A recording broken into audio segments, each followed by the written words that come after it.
You're listening to the Hour of the Time. I'm William Cooper.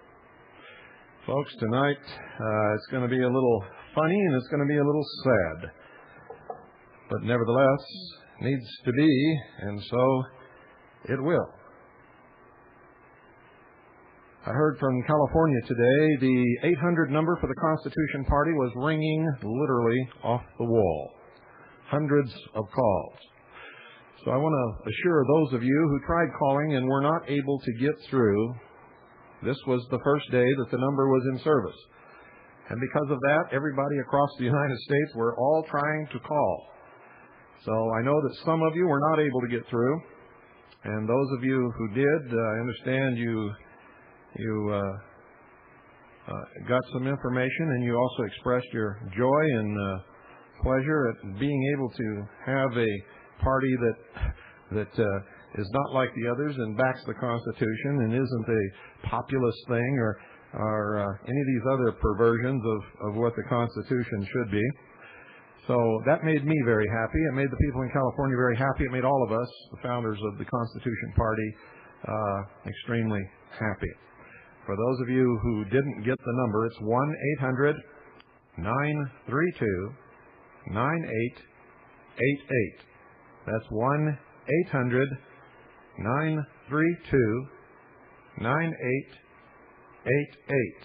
I had to tell you a little story about this 800 number. The first number that was given to us was 8666. And because it had that 3 sixes in there, we knew automatically that it would cause a great upheaval out there with the people who are very superstitious and inclined to fall into these traps.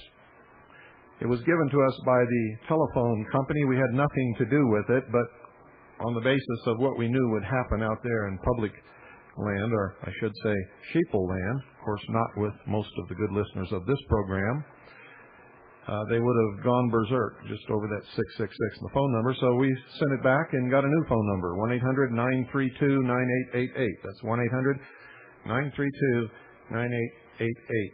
If you want to write for information, write to the Constitution Party. Constitution Party.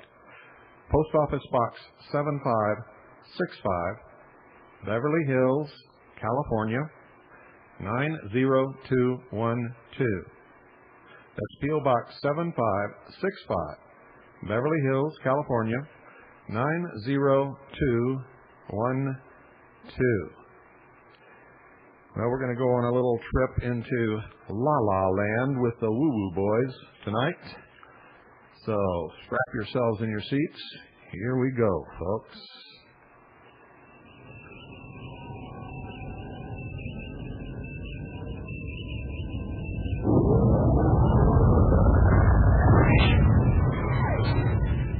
Whoa! Boy, that pulled the skin back off my jowls. How about you guys? Well,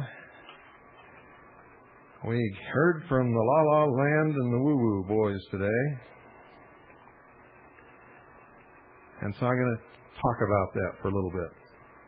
It's extremely important, I believe, to talk about things like this because all of you have to understand where we're at, where we're going, who's going to hold us back, who's going to oppose it, who's going to cause dissension in the ranks, who's going to try to sidetrack us on silly little issues, and who the dangerous people are. I think it's important that we talk about these things. I've been doing this for years. The first time I opened my mouth in 1976, I was attacked viciously twice. Had the side of my head caved in, and the second attack ended up losing my left leg. I've been fighting this battle for a long, long time. I think I've told you people before that I came to grips with death in Vietnam. It doesn't scare me. I'm not afraid. The police in Phoenix found that out. Not only was I not afraid, but my family was not afraid. When they gassed our room, it was horrible. Literally horrible. You cannot imagine if you've never been gassed inside of a very small, confined space. I gave my wife and daughter the choice to go out of the room. My wife refused to leave. My daughter looked up at me with eyes that I know could not see, brimming over with mucus and tears, swollen, barely able to breathe, trying valiantly to hold a wet towel over her face so that she would not be completely incapacitated. And she said, "No, Poppy, I want to stay with you." We've been in this fight for a long time. We've been lied about. We've been called every name in the book that you can possibly dream of. There isn't any name that anybody can call us that we haven't heard. There's nothing that anyone can do to us that hasn't already been done, aside from just outright killing us. We've had helicopters touch down around our house and troops deployed with guns pointed directly at our home. We have had to move, and then move again, and move, and move, and move.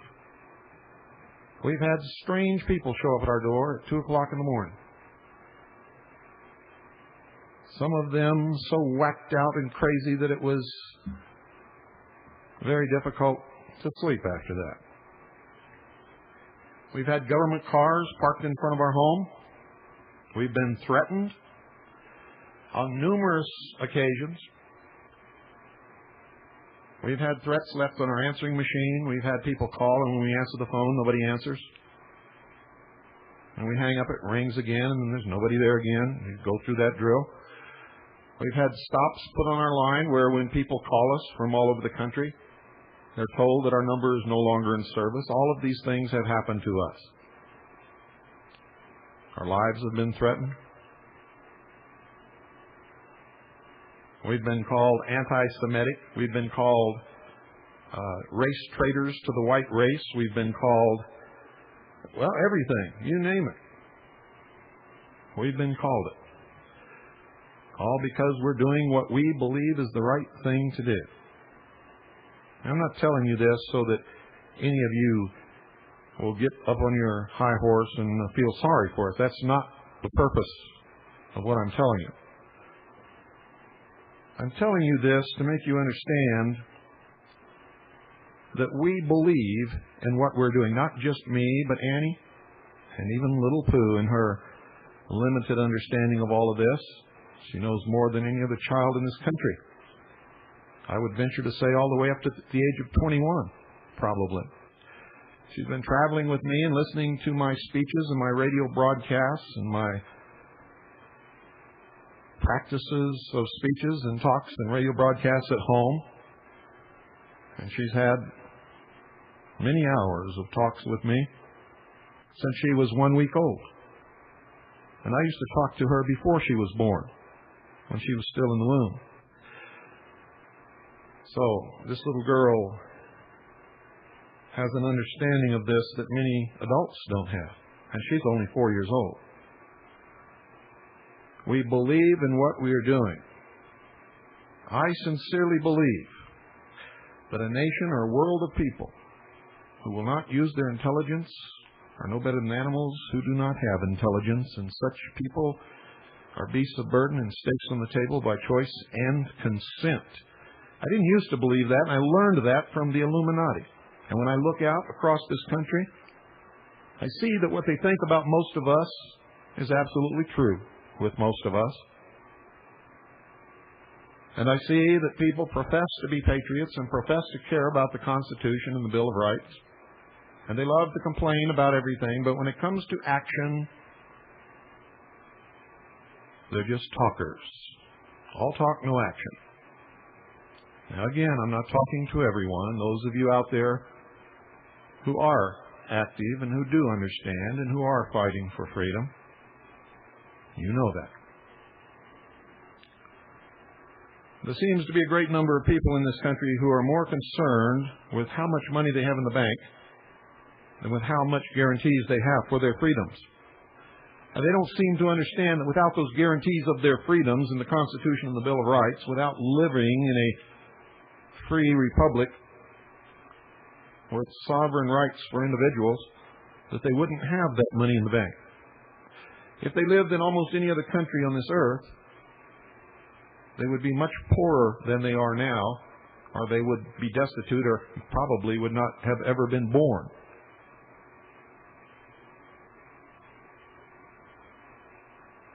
There are people who bitch and complain and gripe about everything, no matter what it is. You see, I've been in this fight for a long time, and everything I've done has been criticized by someone at some time for some reason. Now, usually it's by people who are trying to destroy the credibility that I have or destroy my character, thinking that if they attack me and make people think that I'm some kind of a terrible person, then it changes the facts that I'm giving you. And all of a sudden those facts aren't facts anymore, but become something that shouldn't be listened to. The other attacks come from people who've never done anything in their life, aren't doing anything now, and don't like something that I say or a way I pronounce a word or something that I participate in, which has been very little because I really haven't participated in anything except this Constitution Party.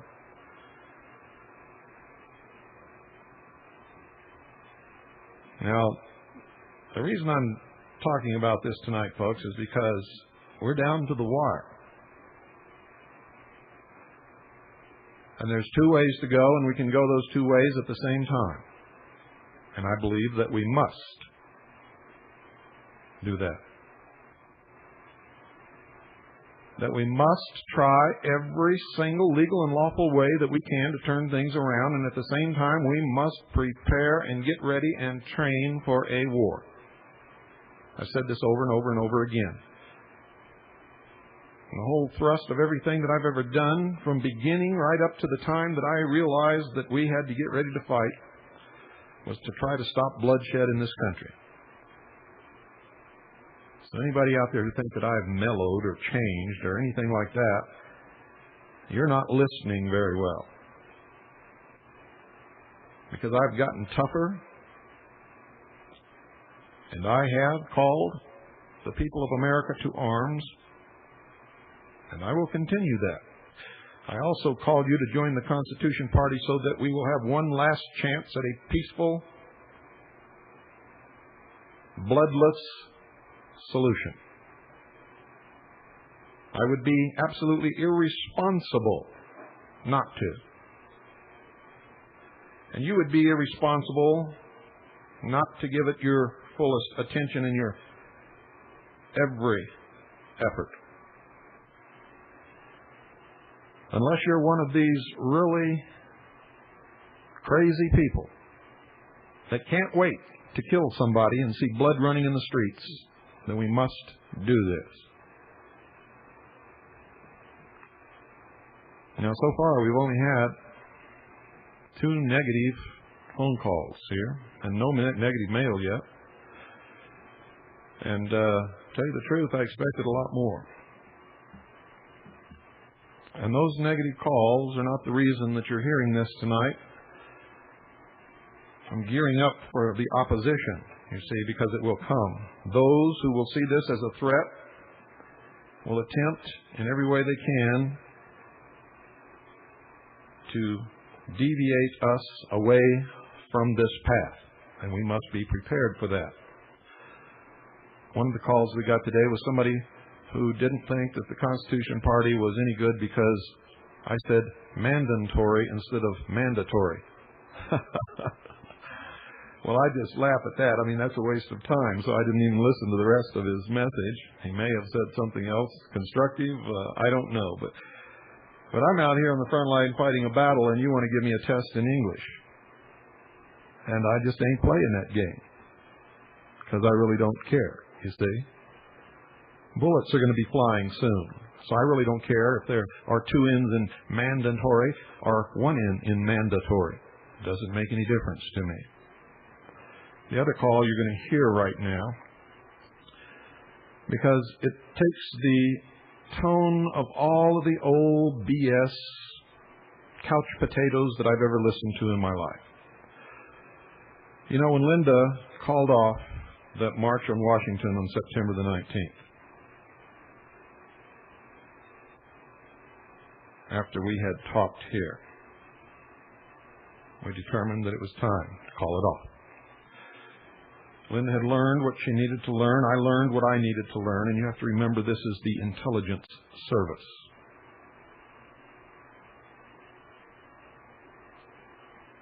People started faxing and calling from all over the place, calling us traitors, because Linda had called off the armed march on Washington. Most of these faxes and letters were not signed.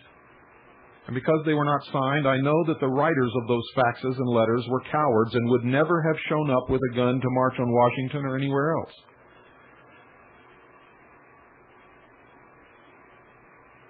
They're the people who come over for dinner and you left the beans on the stove a little too long and they got to get a big spoon and stir up the burnt stuff from the bottom so that the whole beans taste bad. You see? And Tim can tell you an awful lot about that.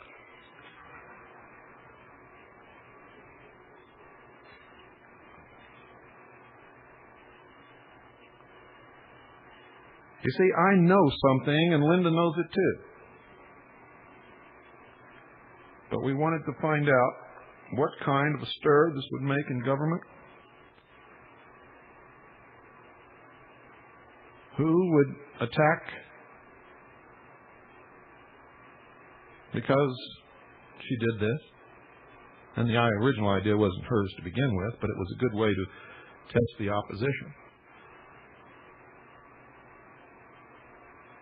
And what we found out was it scared the hell out of them. They held troops back from deployment. They brought in troops around the Washington, D.C. area, preparing. All kinds of things were happening. In the Patriot movement, we positively identified some that we suspected and began to identify some that we did not.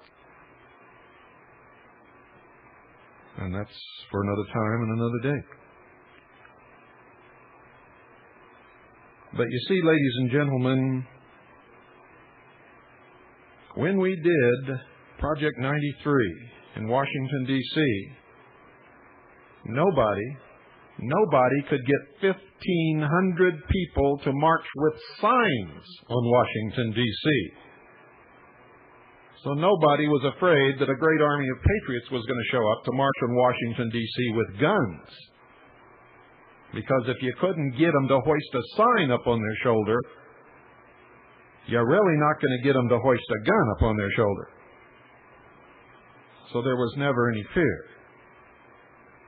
But we played the drama out to the end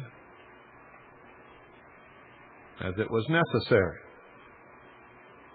And some of you out there understand that, and you know why.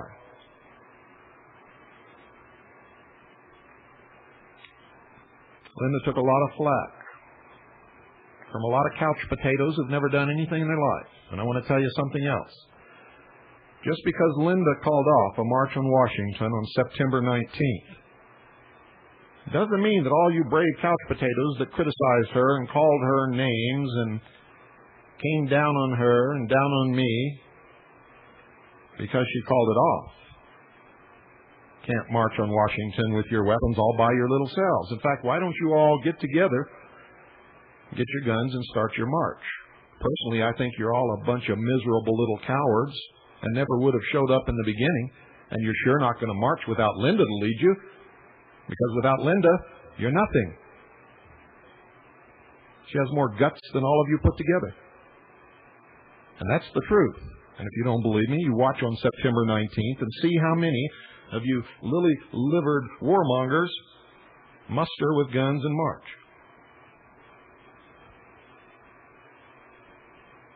When Americans get fed up and the time is right, I have no doubt that the real patriots in this country will stand up with weapons and will make a valiant attempt and may be successful in reinstating the Constitution as the supreme law of the land. In any event, there are many of us who will fight, and will fight for as long as it takes or as long as we live. It makes no difference. In the meantime, in the interest of doing what is right, and in the interest of being responsible, we will back this Constitution Party, and we will attempt to make it work, as I know it will, if everyone gets behind it, and if there's a grassroots groundswell of interest, and the people are really truthful in wanting to reinstate the Constitution. You see, the only reason we're losing this war is the enemy occupies the government. If we can oust them and occupy those positions ourselves, and then when we're in those positions, fire the bureaucrats who are entrenched in the civil service, and put in good American patriots, reinstitute the loyalty oath, then we can have our country back, we can have our liberties back, and we can have our Constitution and Bill of Rights back. We can arrest the traitors, try them legally and lawfully, and if found guilty, the judge, whoever it may be, will order the proper punishment.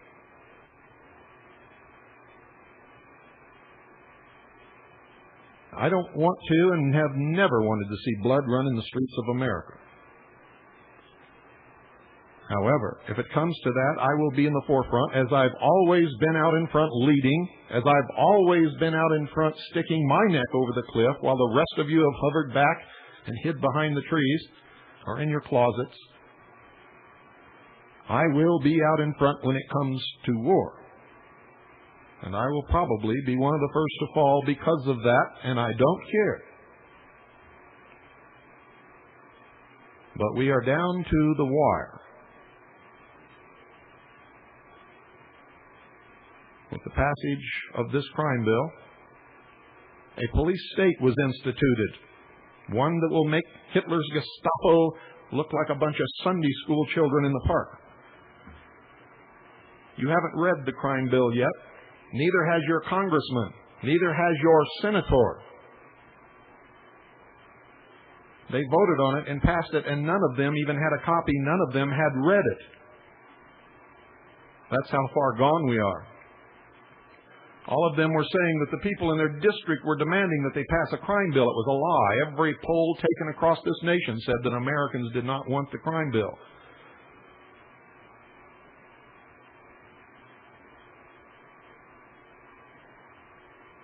Unless we can put patriots in positions of power, there will be no political solution. And unless we can gain control of the executive branch of government, there will be no relief in the courts. And the federal government is getting worse and worse every day. Just about a week ago in New Mexico, 2 people were fishing on a bank. They finished their fishing, got in their car, and started to drive away, and were stopped by a federal ranger. That's right, folks. A ranger. ordered them out of their vehicle, searched their vehicle, beat them with the butt of a shotgun, fired the shotgun into the ground near one of their small children. The blast from the shotgun ricocheted off the ground and blew out one of their tires. And an Indian and some other people came by and stopped him, or he probably would have killed those people. They were not arrested. There were no charges pressed against them. But the strangest thing is that the ranger who did all of this was not arrested. He remains free. And if I can get all the newspaper articles, I'll read those to you tomorrow night. But it's time, folks, for the couch potatoes to stop being couch potatoes. It's time for the lily-livered people who hide back there in the shadows to stop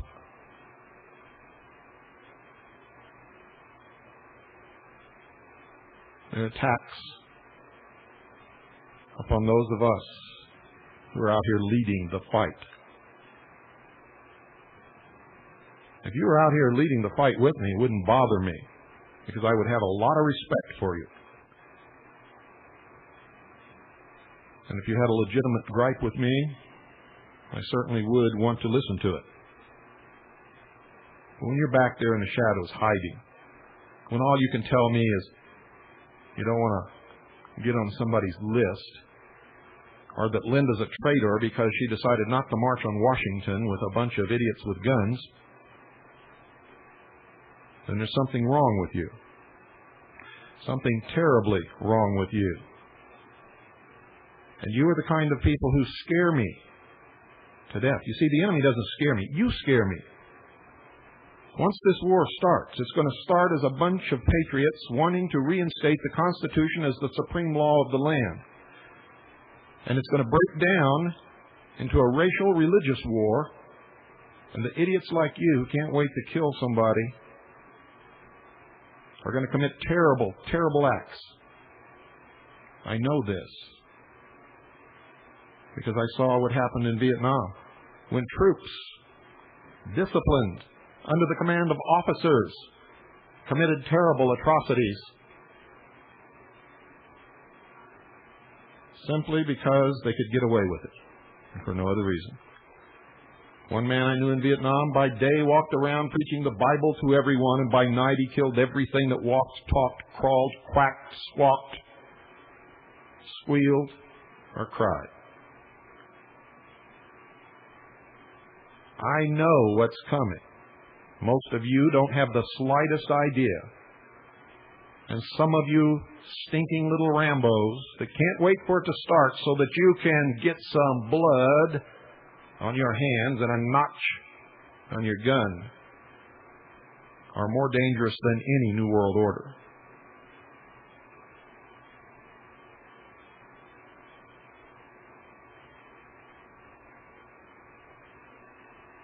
I hope you all understand what I'm talking about.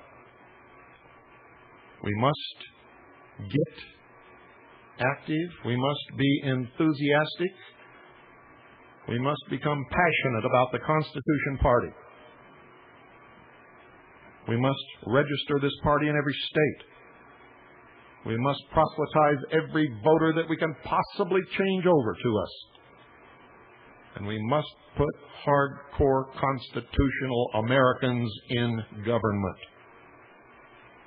If we fail, the only alternative is a horror that you cannot even imagine. And don't listen to all the Vietnam veterans that you talk to, because out of the millions of men who went to Vietnam and women, only a very small percentage actually participated in real combat. Most so-called combat veterans can be spotted by a real combat veteran in 10 seconds, but if you've never been in combat, you'll sit there and listen to their stories all night, not realizing that they're all made up. Make sure that when you talk to a Vietnam veteran about the war, if he even wants to talk about the war, and most of us don't really like to talk about it at all,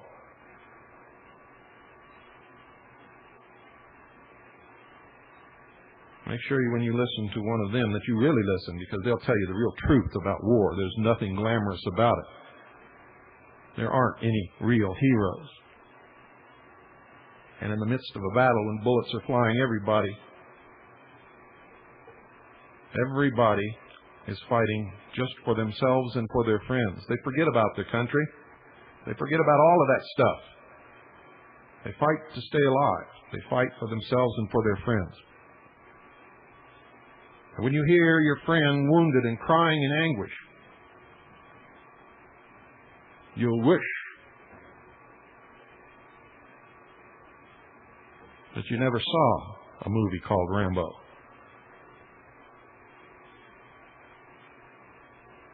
Sly Stallone's probably a real good guy, but he makes cruddy movies.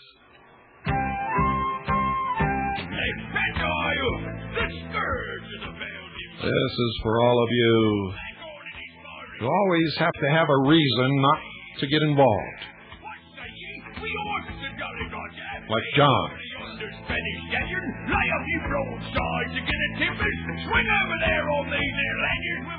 This is what happened when me and Ferris wanted to go out on Lyman Lake and become pirates. I don't like it.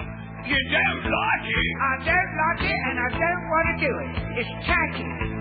And don't look at me that way. Well, if you don't like it, what do you want?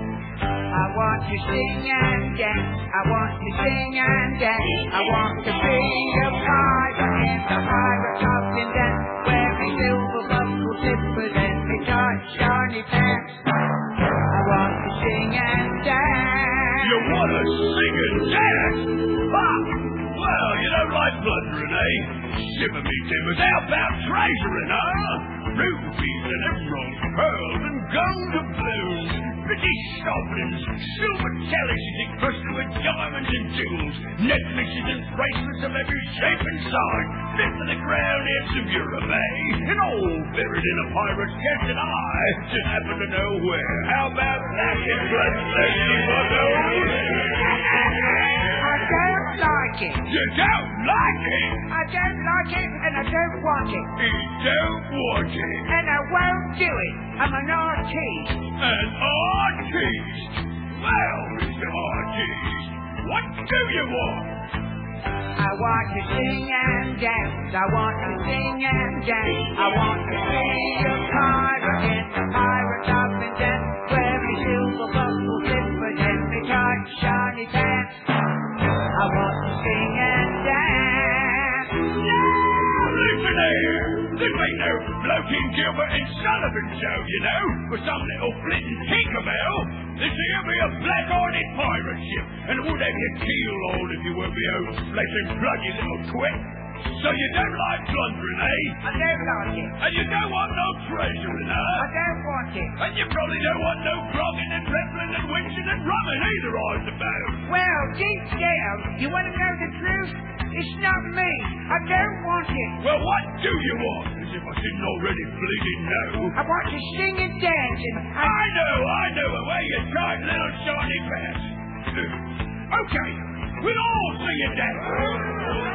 I said we'll all sing and dance. Well, you walk the plank. 1, 2, 3. I want to sing and dance. I want to sing and dance. I want to be a pirate in the pirate captain dance. I like it. You better like it, my own son. I thought you would. I want to sing and dance.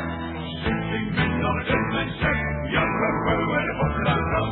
I don't like rum. You don't like rum? Well, no, actually, I might like a little Perrier with a lime in it. A little Perrier with a lime in it. He wants a lime in it. Well, do you have any escargot? Escargot what? What's the soup today?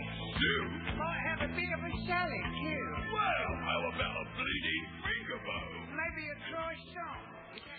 Folks, the Hour of the Time is brought to you by Swiss America Trading.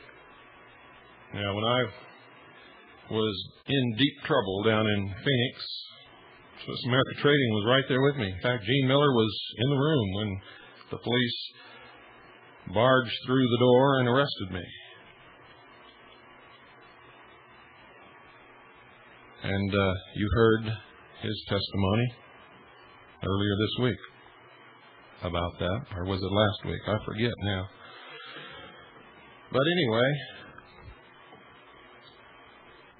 they were there. You see, I could count on them. They purchased commercial time on this program.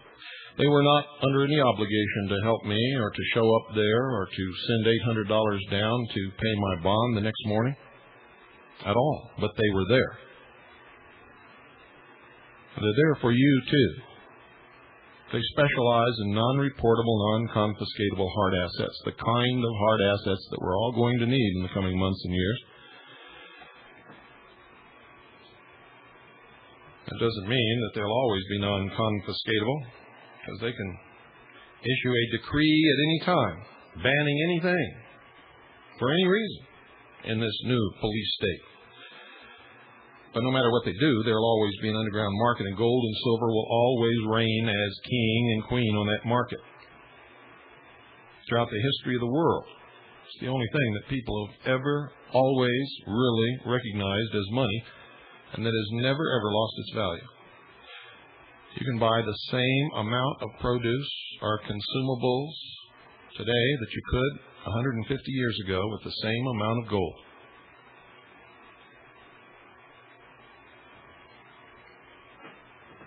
Call them. If you haven't begun to prepare economically for the hard times ahead, call them. And if you don't want to call them, call somebody. But if you get real worth, real value from this program, the Hour of the Time, then I hope that you would be as loyal to them as they were to me when I needed them.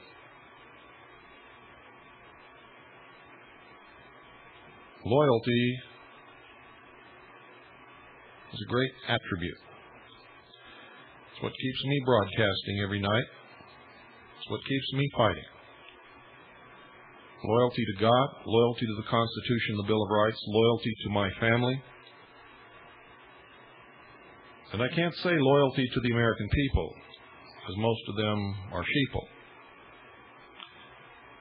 But definitely I can say loyalty to those good, smart, awake patriots who I know will be standing there with me when the chips are down. That I know will get behind this Constitution Party and make it work all across this country. The number of calls that they received in California today was unbelievable. And if you called and couldn't get through, call again tomorrow. But start preparing now, folks. Call Swiss America Trading. Call them right now. If nobody answers, leave your name and number. Somebody will get with you tomorrow. Tell them what your needs are, what you're thinking about. Listen to their advice. You don't have to take it, but at least listen. If you don't like their advice, give them something that you want. Tell them what you want and say you won't settle for anything less. And they'll figure out a way to make it come true for you. I know they will, because they're my friends. And they care. And it's their business. 1-800-289-2646. That's 1-800-289-2646. One more time. 1-800-289-2646. Do it now, folks. You'll be glad that you did.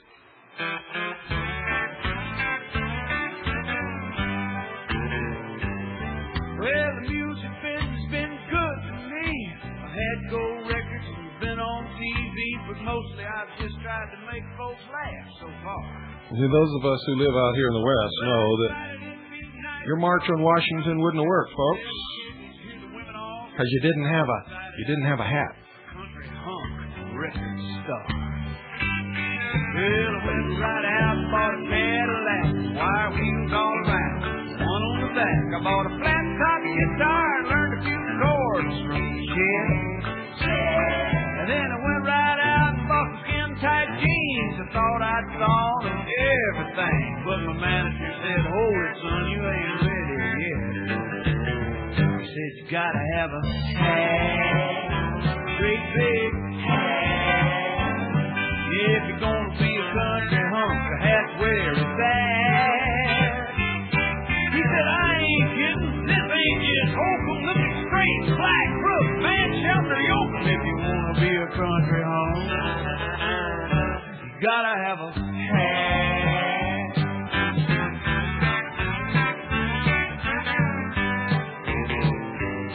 Well, my manager's right smack on the beam. I put on his hat and women started to scream. They was tearing at my clothes and throwing me their motel keys.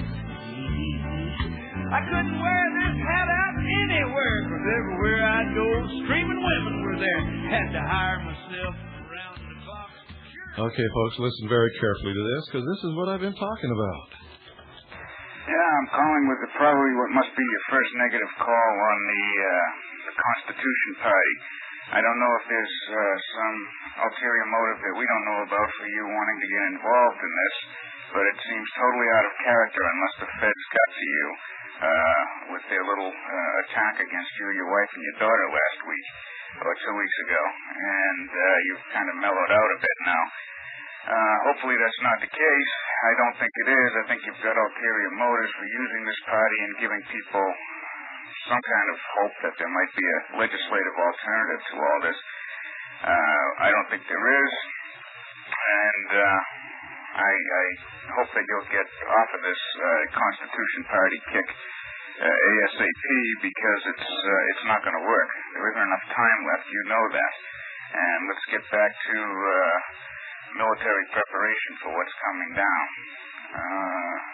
Also, I have my serious concerns about Monday, 11:20. Well, folks, we didn't cut him off. He hung up without finishing whatever it was that he had to say there.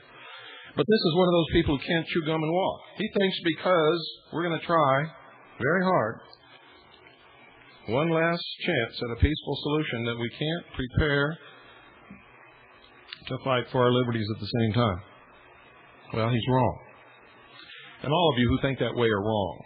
And all of you who would rather fight than try to arrive at a peaceful solution are sick. Really sick. And usually when I see people like that, they haven't really seen war and what it can do. I have. And I don't want to see it in this country.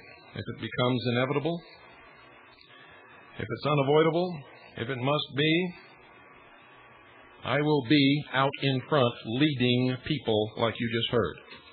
And so will a lot of others. And I'll be leading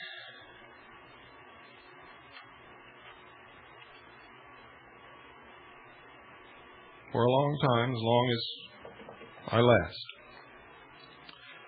You see, because I'm not a whiner, I'm not a complainer, I'm not someone who says we can't do it. We can do whatever we set our minds to do.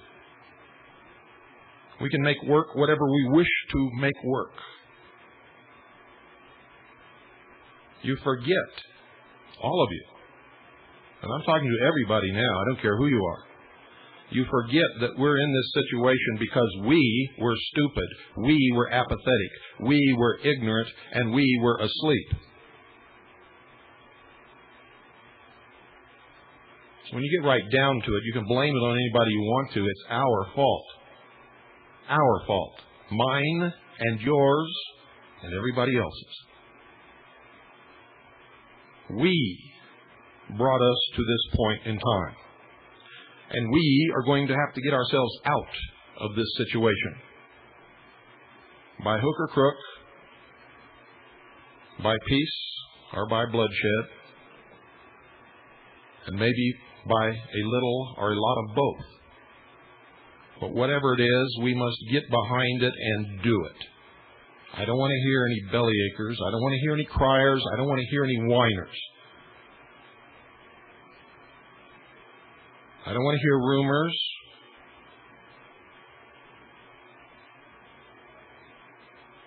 I don't want criticism from couch potatoes. My butt is out here on the line. It's been out here for years. I have suffered physically, financially. My family has suffered. And we will continue as long as it's necessary,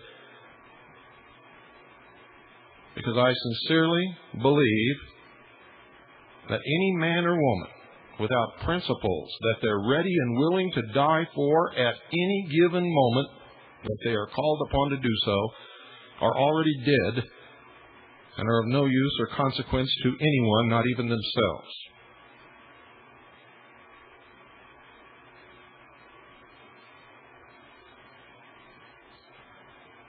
I want to see you people get out of your closets, get out from under your covers, stop hiding behind the bushes, get out here with us, stick your butt out on the line, and get active. Get in this fight, because if you don't, we're going to lose it. Get in the Constitution Party, back it, become active, work at it, volunteer your services, run for office, make it work. At the same time, clean your weapons, build up your supplies, make sure you have plenty of stored food on hand. Train yourself and your family, form militia units, because if necessary, we will have to fight for our liberties. And we can do both of these at the same time. And if you can't chew gum and walk at the same time, then I don't want you around me.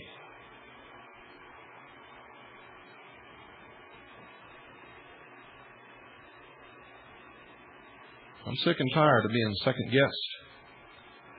I'm tired of getting criticism from people whose name nobody knows and hasn't done a damn thing in their life for anybody but themselves. And I really don't give a damn what you think about that statement or about me. You know me, I'm up front. Nobody ever has to guess about what I'm thinking about or where I stand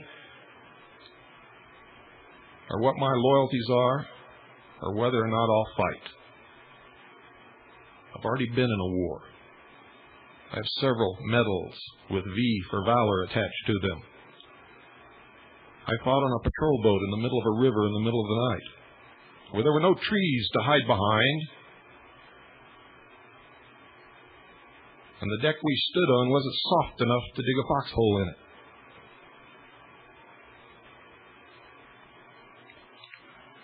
And I've been out here fighting for years in the forefront.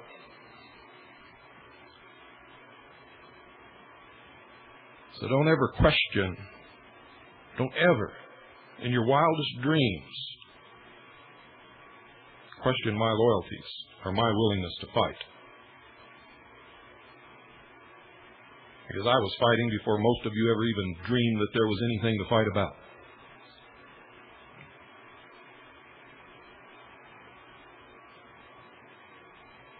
And my family's been right with me every step of the way. And I might add, some very good friends.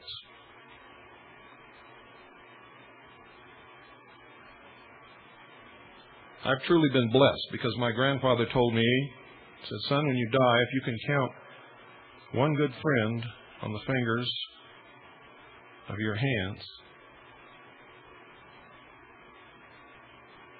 then you've done good. And if when you die, you don't have any enemies, then you never did anything right. So I've been blessed. I can count more than one good friend on the fingers of my hands. I'm not going to tell you how many, but quite a few more. And I got plenty of enemies.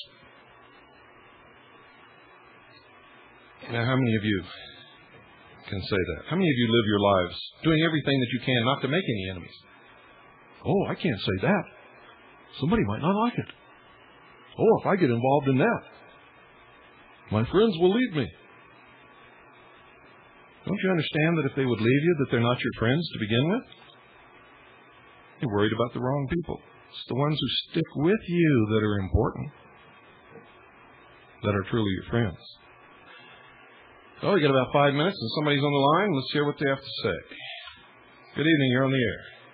Yes. Hi, Bill. This is Jenny. How are you? Hi, Jenny. Hi. There's a little delayed reaction, I guess, from my speaker. But I totally agree with you. You know, if they're not really a friend and not really there with you through the tough times, you don't need them anyways. I'm totally behind the Constitutional Party, and I really want to see the men of this nation rise up and get prepared for both.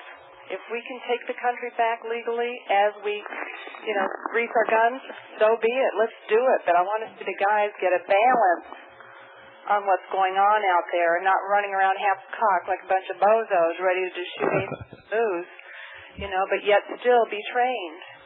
I love the way you put it. Isn't it strange that men were criticizing Linda Thompson for having more guts than most men have? Well, I like to say it like this. I don't really think a man would criticize. Oh, but they have. Well, they may be in a man's body, but a real man. Oh, I get what you're saying. Spirit would not criticize something so protective of the family unit and of this country. Yeah, you're correct. I understand what you're getting at now. Yes, you're right.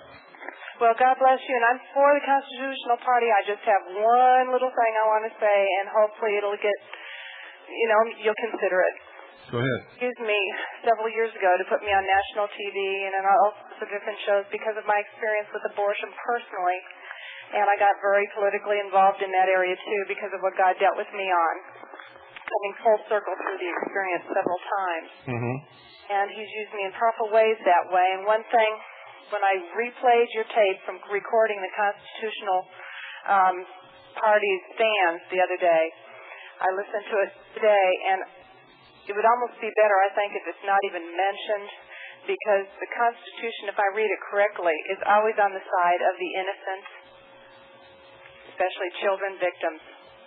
Whether they're born or unborn is how I see that in the Constitution. And I just thought I'd throw that on the table and let you chew on it. I hope that you will rechew that thing and see what you come up with, because our tax dollars shouldn't go for it. A woman should have her right, as I had at one time gone through that experience personally. But I'll tell you what, I was wrong. Yeah, but that's your choice to make. Right, but the Constitution's behind the victim and the innocent people as well, is it not? Well, the Constitution protects rights. It does not make moral judgments. We have to make those moral judgments, and we have to pay for our decisions, either with God or with the law. Well, let me just throw this out, and then I'll say. Well, first, let me tell you, if you listen to this program, you know that I'm against abortion. I think abortion is murder. I understand, and I know it is. Being a participant in it directly, I understand it real well. But what I'm saying is, if I draw a line and I'm on one side and you're on the other, correct?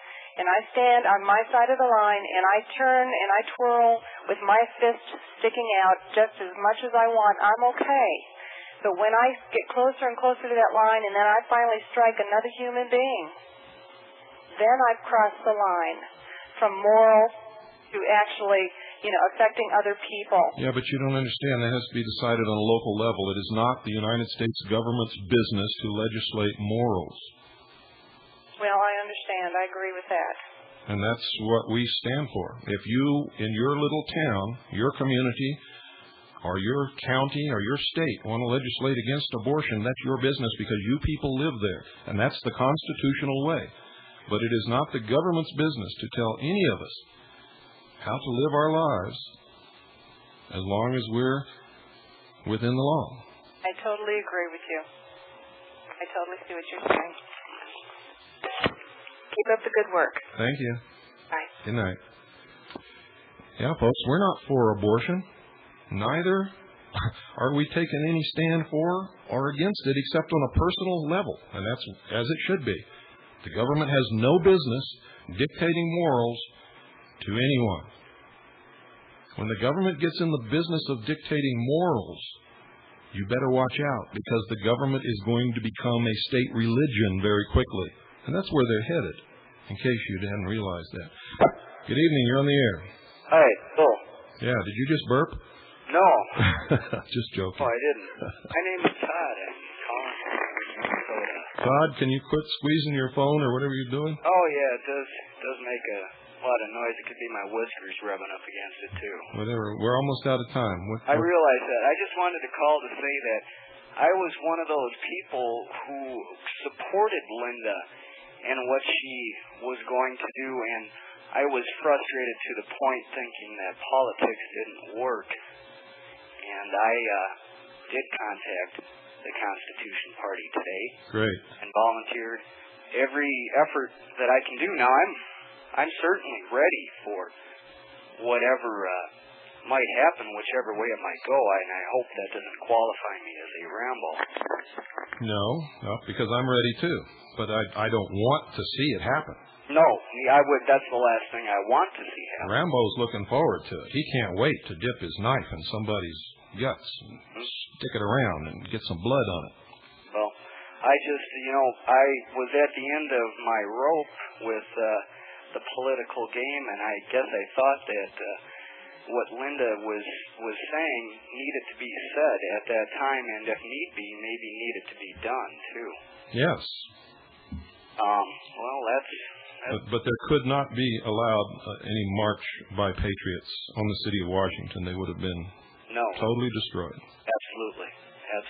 And right now, over in Bosnia, in fact, you'll see it in one of the magazines.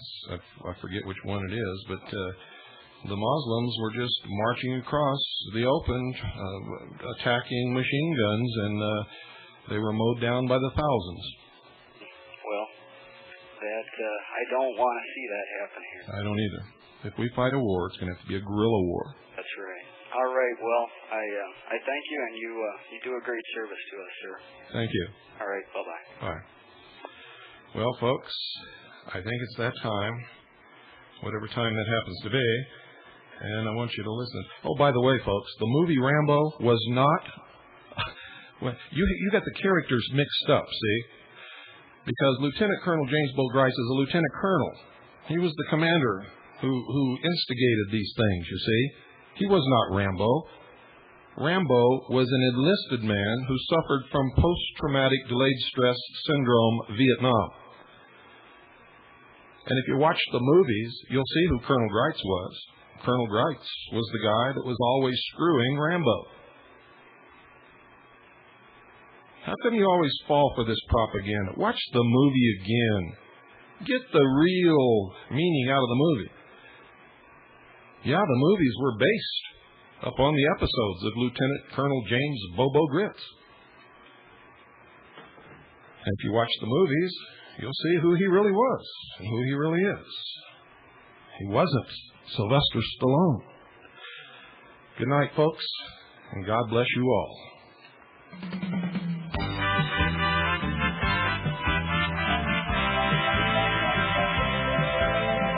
I got a letter from the IRS inviting me to be their guest at an audit they were conducting just for me.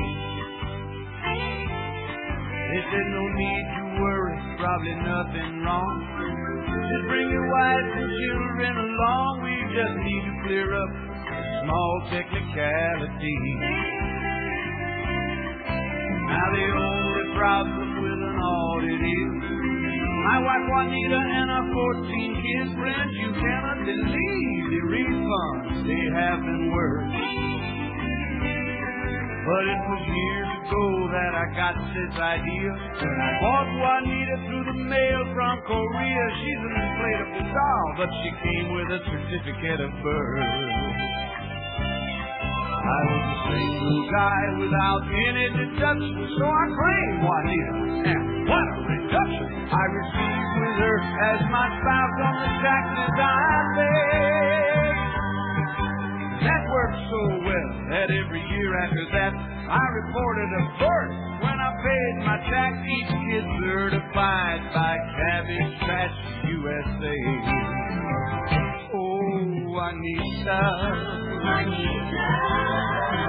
my inflatable senorita, the IRS wants to take you and the children away. You and Jim and Sam and Lonnie and Bert, Farrah, Charo, Michael and Kurt, Stan and Dean, Earlene, Louise, Barbara and Lou.